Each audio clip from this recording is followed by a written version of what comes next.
Humble Faith followers, thank you all so much for tuning in to our show today. This is Sean Kelley, as you know, the host of Humble Faith, where normal people can share their concerns, doubts, fears, and questions about faith.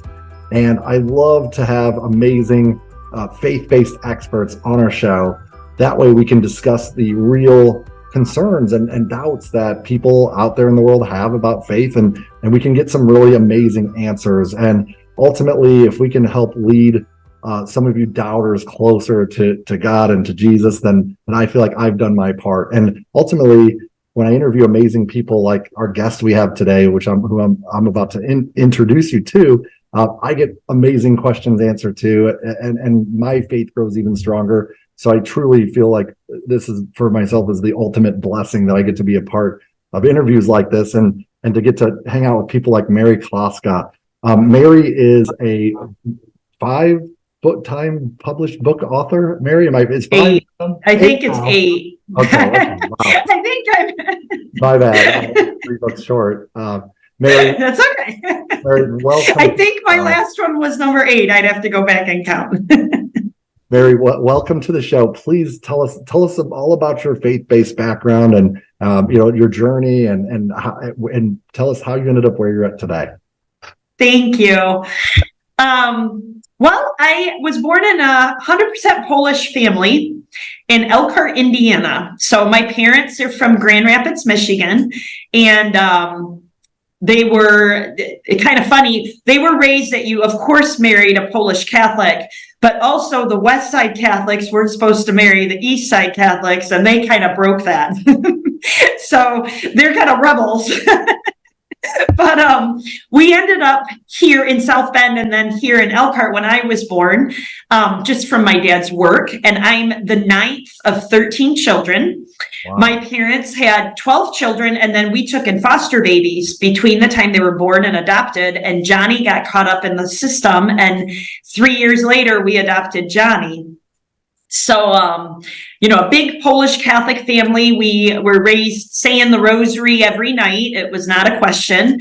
And, I remember being younger and my sisters having dates, and my dad said the date can come pray the rosary or they can wait in the car. But it was not like questionable. We prayed together every day. And we went to Catholic schools, and we were very involved with helping people in need. So like my sister worked at Catholic Charities and very involved in the pro-life movement. And so often I would come home, I even remember from college, and there'd be a teenage mom with her baby in my bedroom. And they'd be like, "Oh, Mary, come in my bedroom. Somebody's living in your bedroom." So, we kind of had a heart open to the world. And that's where I would really say the source of my missionary vocation came from. Even helping my sister at Catholic Charities, and my mom would run the Christmas family program at the school and helping deliver things. And so always went to Mass on Sunday, and just a lot of family traditions in that way, kind of raised under the shadow of Our Lady. And my dad was an extremely hard worker. They came from very simple backgrounds, but he wanted to provide for us and make sure that we all went to Catholic schools. And believe it or not, we all the way up to Notre Dame St. Mary's, and then my youngest brother went to Marquette. So he wanted to be different. But my dad was able to sacrifice a ton to do that. He's in his 80s and he's still working. He hasn't had retirement, but it was really, a beautiful family to be raised in. And I remember reading missionary books as a child and longing to go to the foreign missions. I didn't know how that would work. I kind of wanted every vocation. So I thought I'd get married, have this huge family. As a family, we'd work in the missions. Then my husband would die and I would join a religious order, and then I'd go be a hermit. I literally had that all kind of in my head. Why did you have to die first? Help me understand. No, just kidding. Isn't that funny? So, but God, he writes straight with crooked lines, because I didn't get married and have a jillion kids, but I have way more spiritual children all over the world than you can imagine, between all of the orphan babies that I took care of, the street kids in Russia and in the Philippines, the homeless kids on the street. And then so then I did that and I came back and I was a hermit. I would live periods of time as a hermit while I was being a missionary, but then I felt called to a really deep vocation that way. And I had 3-year temporary vows as a diocesan hermit under the bishop. And then for a few years after that, I continued to live that way, where it would be, 10 to 15 hours a day in prayer. And I would be in a little, my dad built me in the woods behind his house, a little hermitage, which was 10 by 6 feet. And it was just a huge life-size crucifix that we got from a shutdown church. And I would either sit there alone in the woods and pray or be in adoration. So it was really beautiful. And then kind of the well ran dry, and I didn't have support. I didn't really have support from the church. I didn't really have financial support. And I had a close friend who also had lived as a hermit for a while, a priest, who said, God is very creative. And he said, why don't you live a contemplative life, but then just have a job in the world? Look at your skill set. You speak multiple languages. You went to Notre Dame. You do art, you do music, you love children. Why don't you be a nanny and work for the wealthy? And then you can give that money to the poor. And so I went from living on dirt floors in Africa, very simple life, even as a hermit, and then Michigan Ave, downtown Chicago. And I had triplet newborn babies. But it was very contemplative because it was newborn, and I took from 10 p.m. till noon the next day. So I would just pray all night, and then I'd go home. I'd sleep 7 days a week. It was really intense, but it was contemplative. And I loved in the middle of the night, downtown Chicago, thinking I could be the only person awake right now praying over this city, And then it kind of evolved and it continued. I worked for a lot of families with twins. I did night nannying, day nannying, and I'm just finishing up right now working for a very wealthy family in Chicago. I go in for the weekend and I just run everything and then I come home. So it's very interesting because then simultaneously I start publishing books, and my publisher, Sebastian, asked me to get on social media. So I get on Facebook. I didn't know what. Everyone said, try Facebook. So I tried this Facebook thing, and I didn't have any friends. And I was like, Lord, you have to send me friends. And within 4 days, I had 5,000 friends. And I was like, okay, this guy looks pretty Catholic. Okay, I'll accept. Well, it was all these people from all over the world. And then they started contacting me as persecuted Christians asking for help. And they saw my books and they're asking for my books.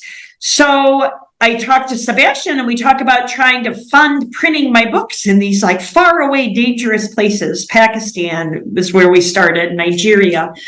And it just started to grow. And these people would contact me and I'd say, how did you find me? And they'd said, well, I Googled help for persecuted Christians and your name came up, but I wasn't helping persecuted Christians at the time. I don't know. They said all of a sudden it led me to you. I think it was God. So I started this new ministry amongst the persecuted Christians, and it got so big that I was always trying to fundraise. And so I had to start a foundation, a non-for-profit, so that donors at least could get tax exemption. So I started the Fiat Foundation, and subsequently have written 8 books. I think it is 8, although you made me doubt. Sorry about that. And we do a lot of work. We print on the ground because shipping's too expensive. But in Pakistan, one of my books will be read in front of 200 illiterate women, like my book on the holiness of womanhood. And it's incredible what these books are doing in these countries where women have been abused and all of that. They're being healed. And you have, men insisting that their wives have an abortion because they're pregnant with a girl, and they hand my book to them. And then all of a sudden, they changed their mind. Like, it's just, Muslims are teaching it in their universities. So it's just really incredible. And that's kind of where I sit today. I'm still doing the mission work, but it's from here. So, well, first and foremost, what a blessing that you are to those countries where Christianity is persecuted the way it is. And that brings us to tonight's topic, which is all about, I guess you could say, fear, but not God-fearing sort of stuff. We're talking about fear of our fellow man as it relates to human fear, yes, human fear, right, around religious beliefs. And I love this topic, and I love that we landed on this, because as someone who spent 14 months in Iraq and in the Middle East during the Operation Iraqi Freedom 1 as a soldier, I remember seeing that, and I think I even had a discussion about someone where someone came up to me, and through my interpreter, they started talking to me about Jesus, and they were asking me all sorts of questions, and I could tell that they were really interested in Christianity, but at the time I wasn't. I was not, and it's kind of, and that's what is even one of the things that inspired the show and the show Humble Faith in the first place was a conversation I had with my brother, where unfortunately he is, and I guess you could say, agnostic atheist, and I know this is a topic that you have a deep understanding around. So that's much what we'll discuss today. I would like to discuss with our listeners and our viewers the mindset of the atheist, like where does it come from, and what are some of those fears and doubts? And there's two types of people that I'd like to talk about with you. The first being people who want faith but can't do it. They feel like they can't because maybe the society they're in their family that they live with, whatever. And then there's people who need faith, which I think we all do, but people who need faith but totally reject it, like myself back then. Right. And I remember growing up, and my dad was a scientist. He was an astronomer and an astronomy professor. And if science can't explain it, is what his thing was, then it didn't exist. And he's passed away now. And I pray to God that he's wrong every day about his beliefs. And I know he was wrong. But let's talk about both of those groups: the people that need faith but reject it, and the people that want faith but feel like they can't have it. So let's start there, because of your extensive missionary background and your time in working in Russia and the Middle East. You said a word earlier. You said systematic atheism. What is systematic atheism? What is that? So let me say, just to speak to something you just said on fear, I have to tell you that human fear, right? People have human fear of things.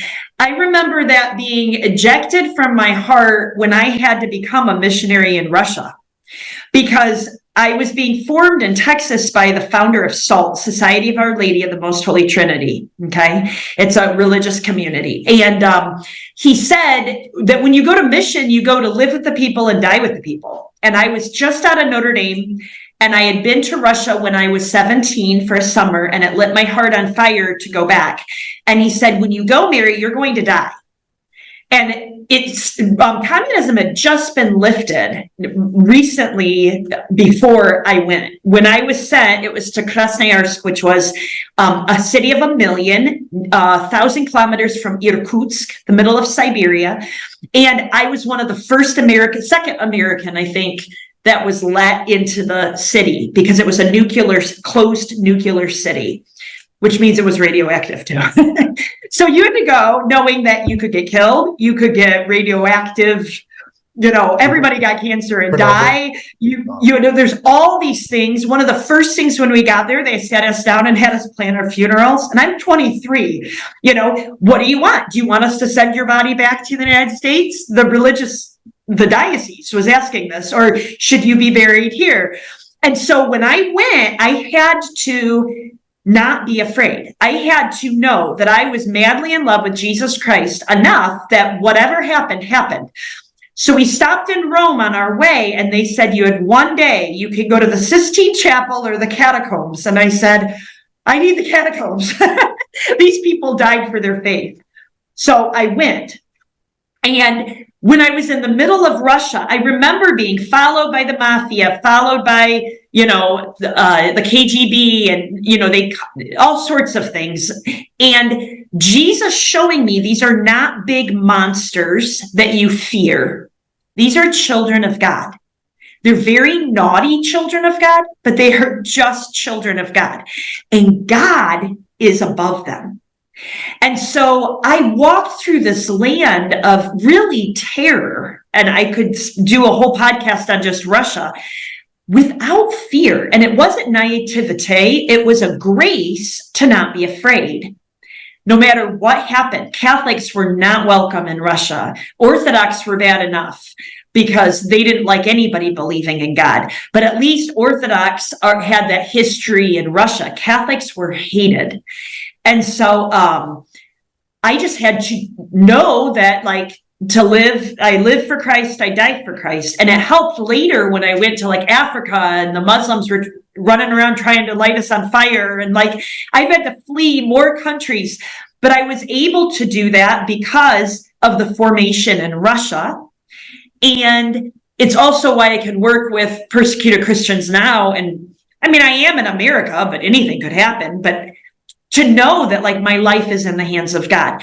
So speaking to people who are afraid to believe in God, I just want to say that you have to go before the Lord, if you can, in the Blessed Sacrament. Some places it's not available, and just ask him to love you and ask him to make you fall madly in love with him.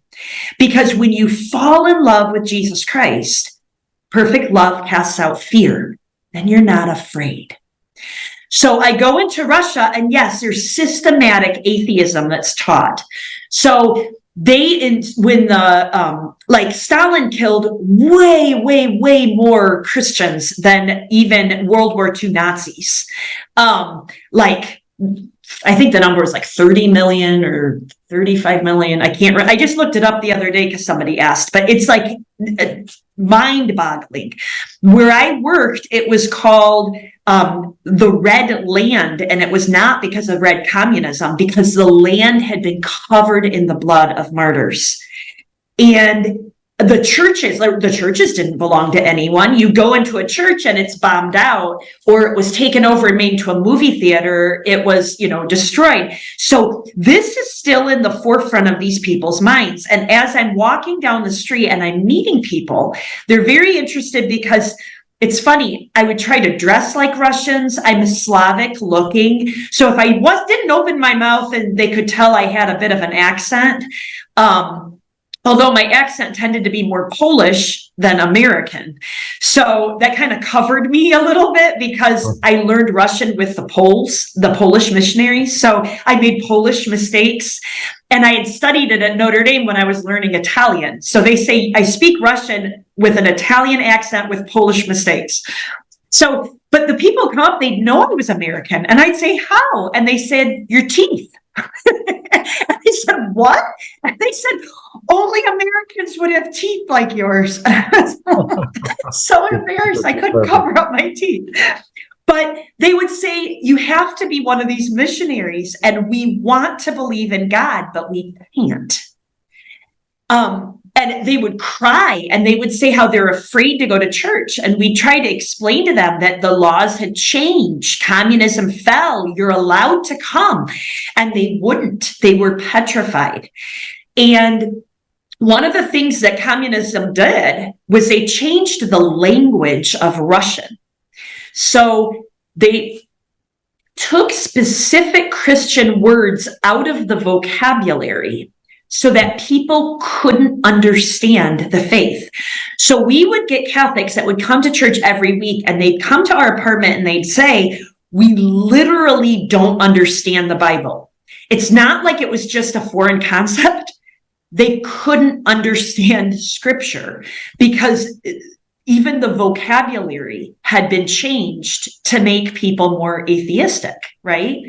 Wow. And so they would have to work on these living translations of the Bible and then explanations and things, because it was so foreign.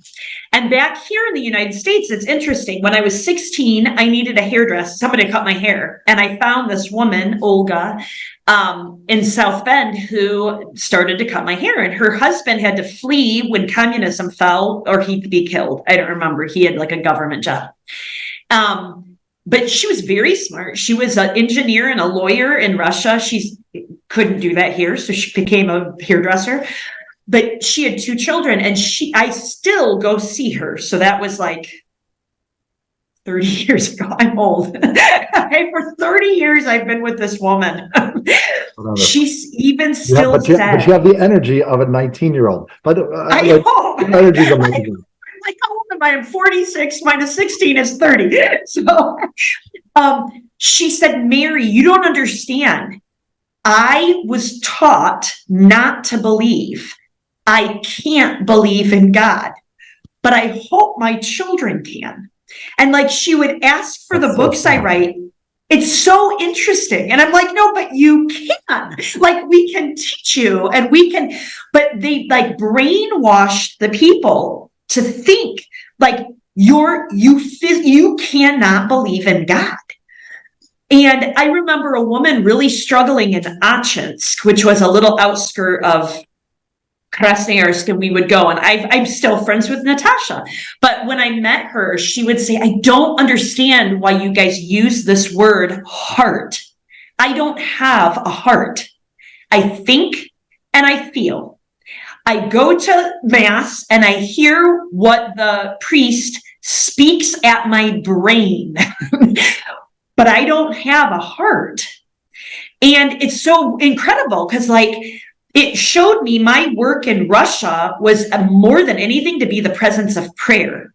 I was, for the last 6 months, I went to an outskirts of Kansk, the only place the Blessed Sacrament was present from Krasnoyarsk to Irkutsk. So for 1,000 kilometers, it's like, 700 miles, was my apartment. I was the only presence of the Blessed Sacrament. So I would sit there and just pray to the Sacred Heart of Jesus in the Eucharist, hoping that that grace would touch the hearts of the people who would come to my apartment so that we could talk about like the human soul. They didn't get that. So there is an atheism that is like taught or was in Russia, but there's still a lot of that. I have such a love for the Russian people because it's still there. When they're born, they would be taken away from their mom for a month because they didn't want bonding. When you ride in trains, even in Poland today still, the seat numbers go 1, 7, 28, 4. Why? Because if you bought a ticket with someone, they wanted to make sure you didn't sit by them because then you'd have a special human relationship.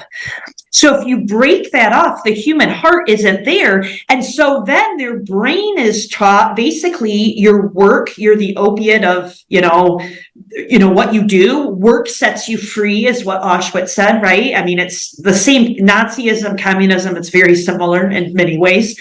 Then it's easy to program a brain to believe something if you have no contact with love. But what I saw with these atheists is when they experienced love, they came to know God because God is love, God is truth, God is beauty. So why did Russia, beautiful Russia, with all of the beautiful folk art, became these ugly, gray, plain buildings just set up in the middle of nowhere, right? Because beauty is an expression of God. And truth is the same.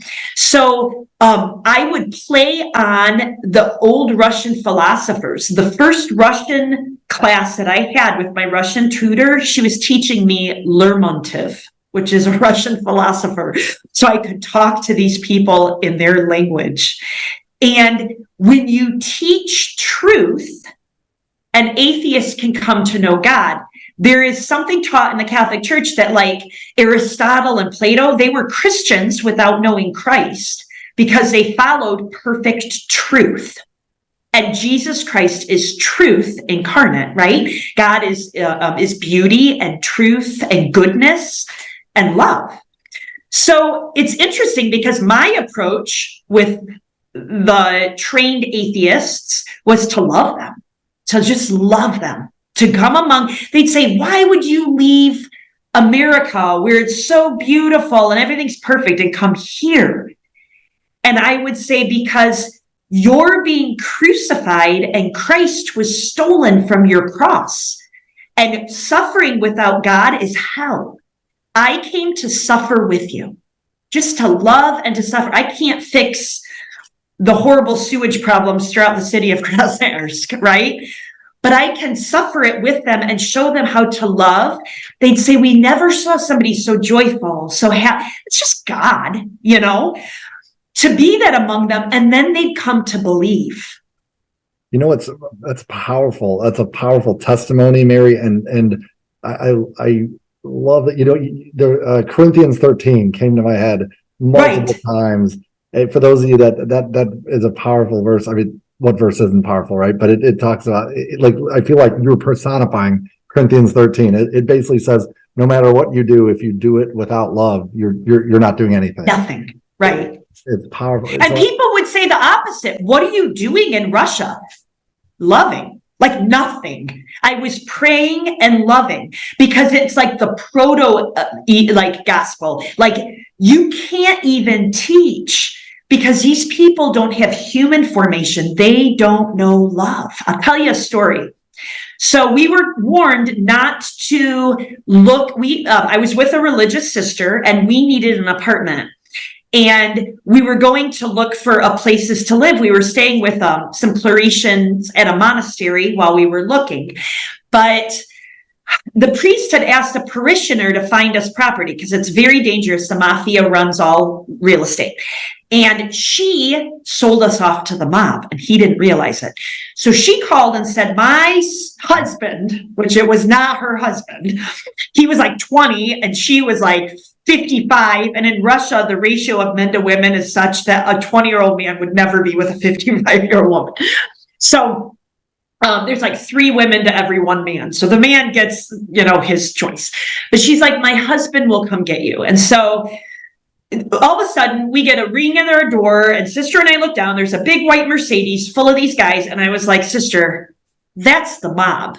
And she's like, oh, Mary, you've seen too many mafia movies. And I said, oh, sister, you haven't seen enough. This is the mob. And she's like, well, I'm going. And I thought, I can't let this little naive sister go alone with the mob. So I got to go with her. So we get in this Mercedes, we get in this car together. And they start joking about being brothers and uncles and all this. And she's like, Mary, this is the mafia. And I'm like, I know, but now we're stuck. So just smile and go with it, right? And she's like, we're not going to agree to any apartment until we get home. And I was like, right, just we're looking. So we go. And I'll tell you, halfway through the day, this guy comes up to us, one of them in the car, and he said, a question. How can I get faith? These are really good people. How can I have faith? Do you have to say a prayer to have faith? And I said, well, that would be a good start. Yeah, say a prayer. And he said, does it have to be in Russian? Because I only know one prayer, and it's in German from my grandma. And I said, say a German prayer. And he said, then I'll have faith. And I said, then I'll have faith. Like, how do you explain that to a total atheist mob guy? I'm not kidding you. 2 months later, I saw him in church. Now, he could have been spying on something. I don't know. But he was standing in the back of church. And he became like this kid, around us. Wow. And what was that? The witness of our love,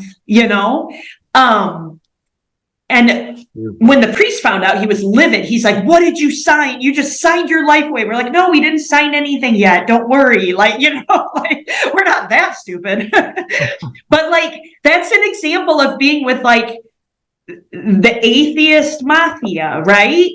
But all you do is love, and it breaks that. It can take 5 million drops of water on a hard, rocky heart to break it open.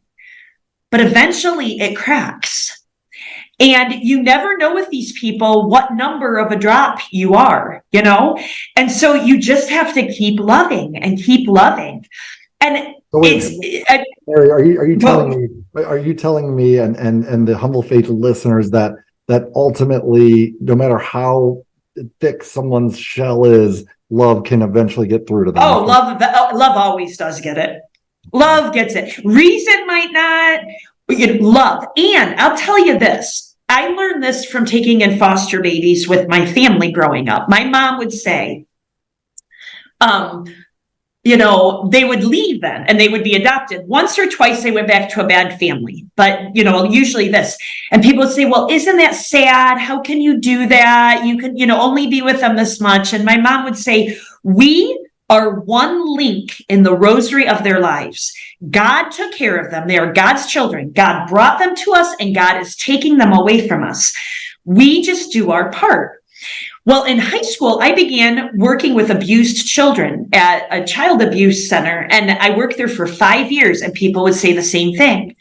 And I would always think, it's not about me. They'd say, how can you do that? Doesn't it depress you? And I'm thinking, well, I'm not here for my own, pick me up. I'm here to love. And I can give the love the amount of time I'm there, and then I entrust them to God. Like the triplet nanny, the kids that I took care of 80 hours a week for a year, and then I don't get to see them, right? I was like their parent, but God took them, and I have to know that he has a plan. The same is for the atheists. I don't care who it is I meet. Right now in Pakistan, we've got Muslims converting. We actually have a problem of too many Muslims wanting to convert and nowhere to hide them. And from encountering my books, and it's not what I wrote. I know it isn't. Anybody could just write those words. It's the love. And it's the prayer of the people for those who receive it. Sometimes I'm an artist and I do icons and they're on the covers of my books. Sometimes it's just the icon that will grab somebody and they'll say, I need that picture. Who is that? And it'll open up their heart and change them. The holiness of womanhood, it's a Catholic teaching of women, is being taught at 3 Islamic colleges right now. Wow. Because women are oppressed and the women like it. And it's converting the men too. So, I would say atheism, Islam, whatever it is, something that hardens a heart in love, because even, a lot of the Muslim men, they're abusive and there's a lot of problems and they're changing because they encounter that love. This is so awesome, and there's so many things to unpack here. So let me get caught up to, and I love your enthusiasm for love and faith, and it's so powerful. And it's funny in retrospect, hearing these stories from you and about how people are literally. I love the way you put that. You're being robbed of Jesus off of your crucifix, so to speak. That's a very interesting way that you put that. And I think in retrospect, I'm going back to before I kind of was resaved. I was, by the way, I was baptized as a kid, but fell out of touch with faith because, again, it was ingrained in me from my father and my parents at the time, my stepmother and my father, that God didn't exist and why waste time? Right. So it's amazing how. But as a kid, I remember being a believer. My grandmother would take me to church, and then but that went away, but I got it back. Thank the Lord. The Holy Spirit found me, and the love was there for me. So luckily I didn't have that degree of hardening around my heart, as you put it. But during that time before I don't know if it's possibly resaved. What would you call that? But I don't know. You resaved. Resaved. All right. So before I was resaved, there were just talking about faith was totally uncomfortable for me. I was worried I would offend someone, or I was fearful that it would negatively affect my business. And what's crazy is once I was resaved, and I started becoming more vocal, especially on social media, about my faith, I actually lost a client. And I'm not saying it's all because of the faith, but I lost a client to a coaching client to one of the posts I had made, which was very faith-based. And that kind of lends me, and this is certainly not meant to be a political discussion, but Right. you made me think of a sermon I had heard during the height of COVID, when things were, really rough, and we were dealing with a lot of riots and social unrest with the pandemic. And the sermon, the priest said, he was like, "This is." He goes, "This you're not." He goes, "We're not experiencing God's wrath right now." He said, "What we're experiencing," he called it the passive wrath of God. He was like, "It's kind of like if you're a kid at a dinner table and you don't want to eat your vegetables, and your parents are like, no problem, you'll come back when you're hungry." He goes, "You'll know if God's like like wrathful towards us, because like when he reaches, because he's slow to anger, right? When he reaches the point where it's like floods of biblical proportion, you'll know he's mad. Right now, it's this God's like, hey, if you don't want faith in your schools and your society, no problem. You'll come back when you're hungry." And that spoke to me, and it really hit home, because my kids go to parochial school as well, and it's not that kids that go to public school are evil. I'm not saying that, but there's a difference. My kids want to pray for other people. My kids, Right. and I feel like our society is going that way. When you mentioned systemic atheism, I immediately started thinking about, like, well, what are some of the processes in our country that where this could, like, that could be the future for us if we keep on this path. Do you see? To be honest, do you see? yeah, I was going to say, the things that used to surprise me about these other countries, we're no better now. Like when I went to Russia the first time when I was 17, and that was back in 1994. So the world has changed since then. I mean, it's not like 64, but 1994, we didn't have any communication. I was like, when I got on the bus to go to Chicago, my family didn't hear from me until the end of the summer. Like, there was no communication. And, I would come home with these stories of things going on there. It's completely the way that the world is here. I used to be able to go to the missions, come home, surprise people about the way others live, and then they would help me to go back and to help them. Now, I don't think they'd be surprised. I think it's all the same. I don't think America is any better right now than a lot of these places. Maybe they, they're like in Nigeria with the elections, they'll like go out and like kill people. But like, think of how many babies are murdered in their mother's womb right here. When I was in Russia in 2001 to 2003, there was a young girl there, 15, who was really smart, and she won a scholarship to the United States to study. And her mom said, absolutely not. America is the most dangerous country in the world. They have shootings in schools. There would never be shootings in schools. Now, you might disappear from your apartment, you know what I mean? But you'd never have a shooting in a school. So we definitely have, I would say we definitely are going down the same road. And, but it's not scary to me, because like, I've seen it before. Thoughtless about it. Like this, it's fine. Everything's gonna be okay. Like I get that. It's totally fine. And I'll tell you, like, oh my gosh, like people breaking my email, and like what if somebody were to nothing could happen to me here that has not happened in other countries. Okay. Like in Russia, I had like military people come through my door. I don't know why, because they thought I was American, so I was dangerous, but I wasn't. But like everything was spiked. Like, what do you call it? Like, where they'd listen to you. I can't think of the word. Spy. Like spy on, but I forgot. Like, what would they do? Wiretap. Wired, yeah. Like my phone was wired. So as soon as you use that landline, you'd hear a click and you'd hear the person. So sister and I would go, today's lesson is in angels. That's awesome. But like people, like they watched you everywhere. So when I would go to church, I would be followed by KGB guys, and they'd be with the Orthodox priests, and then they would come out at certain corners and they would corner me, and they would drill me on like the Pope. And I remember going to the bishop's vicar and saying, what am I supposed to say to them? And they said, oh, tell them everything that you know. They know everything that you know. They're seeing your reaction. And so I was like, how am I supposed to know what the Pope's plan is? They're like, well, they don't know how connected you are up to Rome. And I'm like, I'm just a little missionary.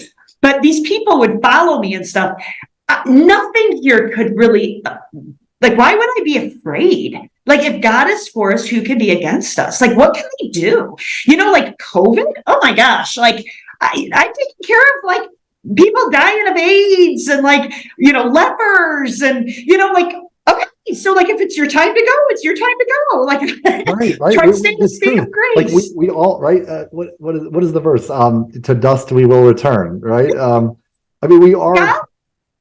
Wow. That all goes back to Father Flanagan, who founded SALT. He formed us so well as missionaries. And he's like, when God created you, he saw the moment of your death. He knows when you're going to die. It's not in your hands. When you're born and when you die is completely not in your hands. So, like, those are two moments that you can hand to him. And yes, you have to be prudent. Like, I wouldn't open the door to the KGB guys, but if they're following, like, he called me to Russia for those 2 years, and I was called to love and to try to be prudent. And then it wasn't safe anymore. So I had to leave.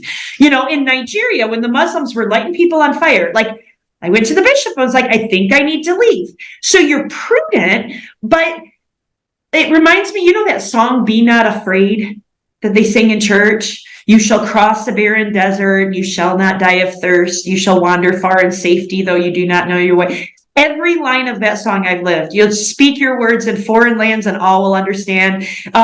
If you pass through raging waters in the sea, you will not drown. If you walk amid the burning flames, you will not be harmed. In Nigeria, we would be driving and they'd light the roads on fire. I would have 10-foot flames on either side of the road, and we're driving. Wow. But like, you'd walk within the, and you shall not be, you could stand before the power of hell and death is at your side. Know that I am with you through it all. And I think of like being thrown to the former Satanists. I was thrown into the exorcism ministry. I had to help these people that were steeped in so much evil. And some of them had a foot in the cult and a foot trying to get into the church. And like, could be scary, but I also saw the power of God. And it's like, singing Alleluia would make Satan just screech.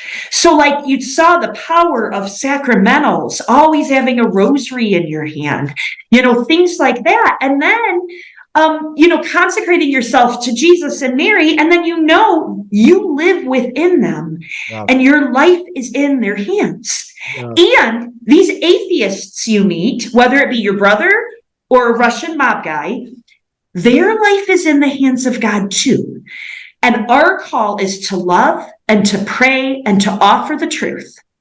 And at some point, it might be on their deathbed, when they see the face of God, they'll recognize that look of love because they saw it in you, and they'll choose him, because God doesn't send anyone to hell, but they might say, wow, he looks like Sean looked at me once. And it's just giving that familiarity.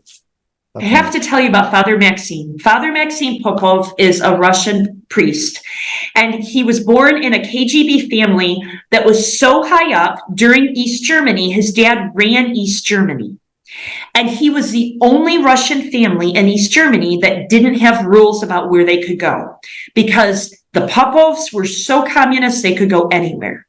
He was 7 years old and he wandered into a Catholic church, and he saw a statue of Our Lady, and she came out of it, and she told him he'd be a priest. And he walked out of church, and a communist woman saw him and said, the son of Popov in a Catholic church, wait until I tell your father. And he said, I said my first prayer, God, if you exist, do not let my father know I was in a Catholic church. And his dad never found out.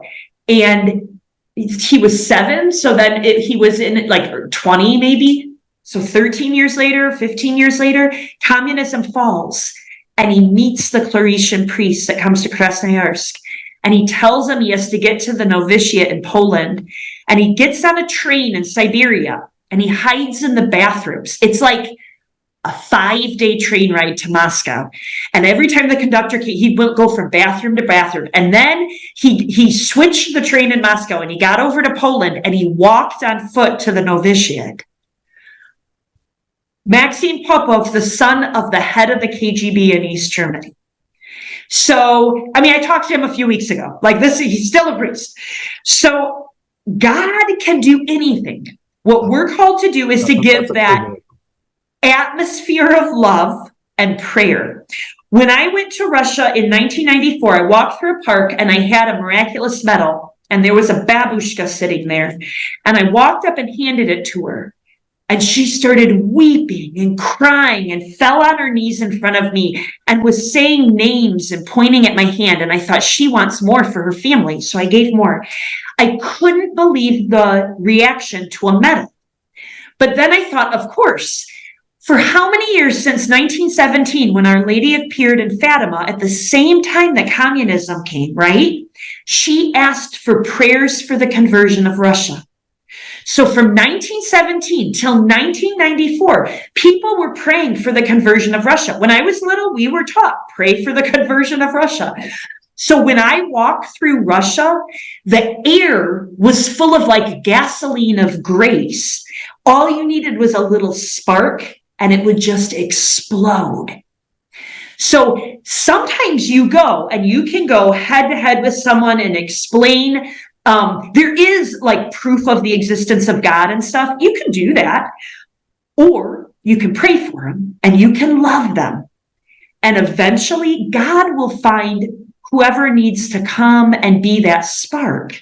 Yeah. But you have to make sure they have that atmosphere. You know what? I love what you said here, because it's easy to become combative, right? It's easy to want to win, and like, I'm going to convince them. And you're right. You're using logic and you're not coming from a place of love. But that's such a great point and a phenomenal reminder. So for those of you who are believers out there and you have loved ones that are, atheist or whatever, ultimate or agnostic, I don't even know what all those terms even mean, other than they're not believers, right? Bottom line is this: enough love, and you never give up. You just keep tripping, right? And it won't, and pray for them, and then they won't be able to stop. Their heart will convert. And you know what this is? And I want to take this. I do want to spend a few minutes discussing those who need faith, choosing to reject it. But before we do, I want to fast forward to something that, your fearlessness is so commendable, and there's so much in the Bible that talks about that. And I think everything from when Peter was walking on water and Jesus was like, just keep your eyes on me and stay with me and you won't sink, and then he stopped and then he started to sink, right? And then but I want to go all the way to Revelation, because like what you're speaking of here is, correct me if I'm wrong, how I mean, you've done years of meditation, and by the way, I still think you're just in meeting you tonight, you're such a people person. I don't want you to go back. You know what it is though? It's love. I'm actually 100% introvert if you do the test, but I love people so much that like when the Holy Spirit comes, like it's the love that makes me connect, but then I go and I'm like, I could use 3 weeks of silence. Well, I appreciate you opening up and sharing your love with all of our listeners, Mary. So that being said, Revelation, right? It speaks, correct me if I'm wrong about any of this, because again, I'm not the expert here, but that's why I'm interviewing people like you. But Revelation, how does it speak of, the future when Jesus does return, and essentially people will have a choice, and from what I understand, the people who choose Jesus are essentially martyring themselves, similar to what Jesus did. So they're literally choosing eternal life with God over their mortal life now. And so that, to me, like that's the ultimate test. I feel like you would pass that hands down, like you already have. It's not a test in the future. It's a test now. We are called, you, today, tonight, to have a martyr's heart. We're all called to have a martyr's heart. What does that mean? To love Christ more than anything, and to be willing to die. So if somebody shows up at your door and says, do you love Christ? You say, yes, you get shot, you die. You have to be willing to die for your faith. And then you live that way, whether it be loving Christ enough to lose a client, loving Christ enough to lose a relationship, to lose a job, to be mocked, to lose a family member who you really love. Maybe a friendship goes sour because you put Christ first and they don't understand it. It doesn't mean that you argue with them and turn them away, but sometimes people they're intimidated by your mad love of God, right? But you have to live with that martyr's heart. Go. When you have that martyr's heart, how does that affect your the amount of fear and the amount of fear you feel about anything in general? I'll tell you though, perfect love casts out fear. People always say, you're so courageous. I'm not courageous. I'm scared to death of the same thing. Like, if you're going to kill me, do it fast, because I don't really want, some of these saints of old, they got lit on fire, then they got slit, then they got thrown to the lions. No, please, just poison me. But why am I not afraid? Because I know that God is all love and God is all powerful. And anything that he allows, he can do something great through. And I've seen him protect me in so many ways where the entire world came against me and they were evil in what they were doing. And God protected me. So why would I be afraid of anything if he's with us? Courage, I don't have courage, like a man might go out with courage or excitement almost. A woman her courage is usually trust. A woman who's afraid is courageous if her husband goes to the door. Or if usually they're not women, they have a tendency to not go out and fight that battle, right? But when you have that kind of trust in God, it's because of that love relationship I have with the man, Jesus Christ, who I know. And how do I know him? Because I've spent years with him in prayer. And it's not I'll sit 5 hours in adoration and he'll appear and talk to me for 5 hours. That doesn't happen. You go and it's dark and it's boring and you don't feel any, answers, but you stay because you are exercising your faith that you believe and you hope and you love. And when you walk out of that church, you're different. It's something that God does to your heart. It's not your mind and it's not your emotions. You can look at Christ in the Garden of Gethsemane. Father, if it can be your will, take this cup. He's shaking. He's dark. He's afraid. And yet he does the Father's will because the love within him drives him on, But you wanted to talk about, too, those who've rejected the faith, right? Yes. The ones that need it but are rejecting it. Tell me a little bit, they're usually wounded. Okay, how do you mean when you say wounded? Well, they're usually wounded and they haven't experienced the love of God. Maybe they've been hurt by a person in their family. Maybe they've been hurt by broken, relationships or somebody in the church did something, Maybe they were taught as a child that the faith wasn't real, and that then there's this underlining thing. If I believe, then am I going to get rejected by my dad who didn't, there's always something. Maybe you were taught something erroneous and you're afraid to believe it, or you're too selfish to believe it. And if you believe it, then you have to change, right? I see a lot of people leave the faith just because they're so self-absorbed and they really would rather sleep or go to yoga or go get Botox on Sunday morning, then go be with their creator. They don't know Jesus and they don't know his love, because if they did, they would love him back. And so it's their own selfishness that rejects it, or a laziness, or a woundedness.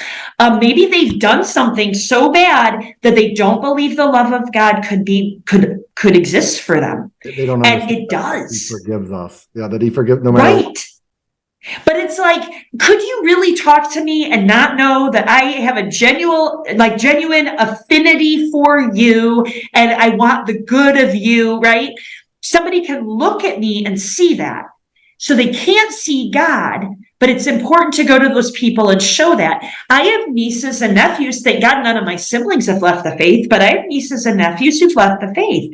And it's bizarre. They were raised solid, daily mass, all of this. Why?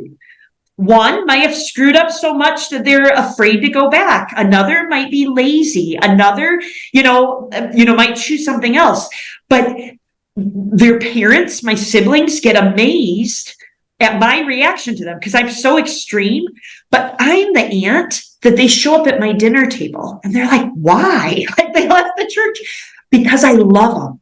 And I don't preach to them I don't even act like I know they left the church. I know they don't go to church outside. I don't tell them that, right?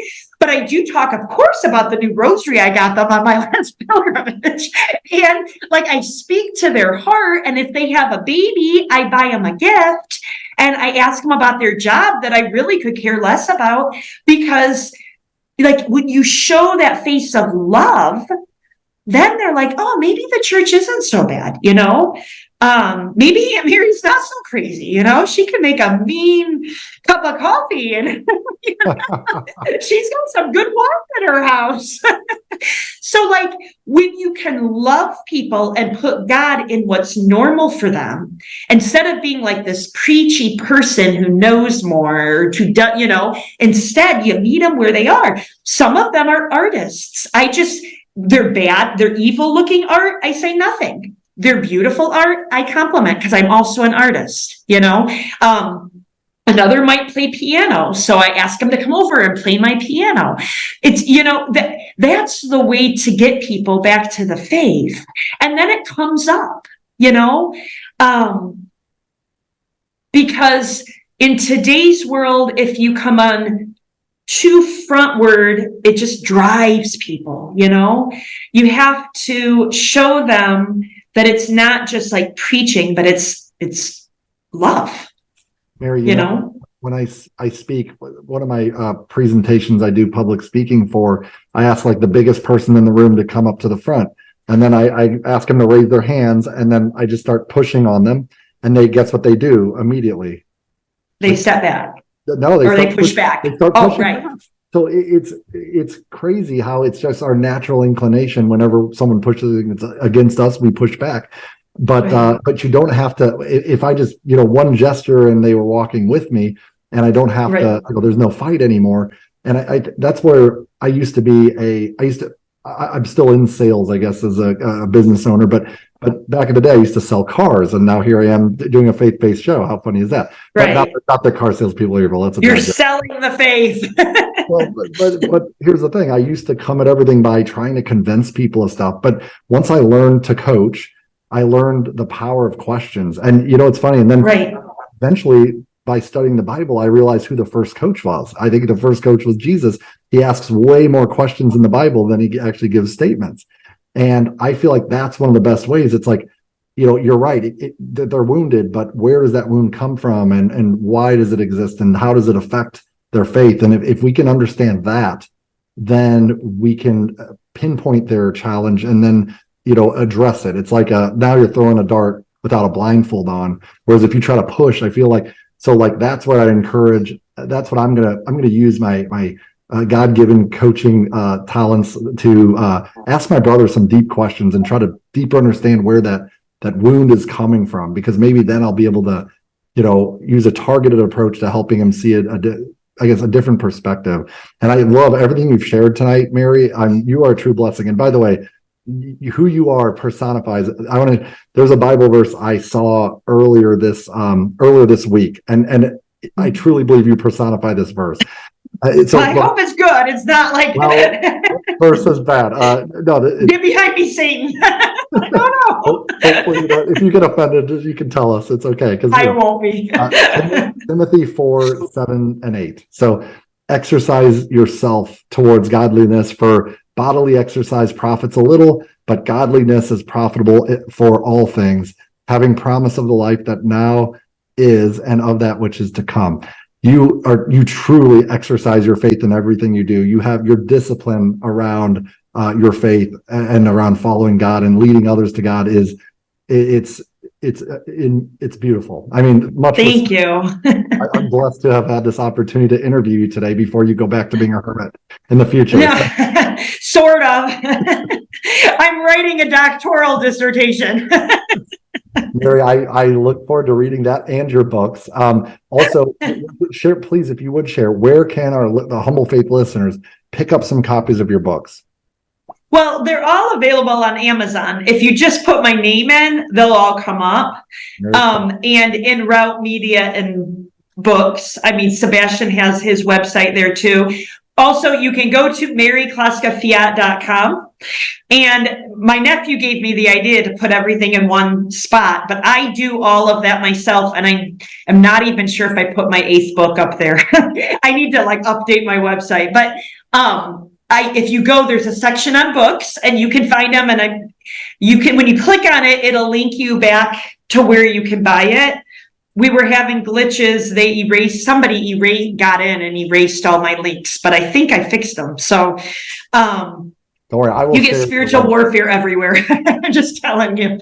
But if you put in Mary Kloska in Amazon under books, all of them should come up, and they're in multiple languages. They're in Spanish and Polish and Russian, and then the African and the Pakistani, Afghani languages, Amazon won't print. So Mary, you have to go there to get it. What are the odds the KGB has listened to our entire conversation? I have no idea, but I really don't care. One day on my computer, it popped up and it said, "You are being spied on from Russia." And I was like, is that news? Everyone, this has been another episode of Humble Faith, where ordinary people can express and share their fears, concerns, and challenges with their faith. And Mary, you've been an amazing guest. God bless you. You have a great evening. And God bless you, listeners. Thank you so much for tuning in. Thank you. God bless you. Bye-bye.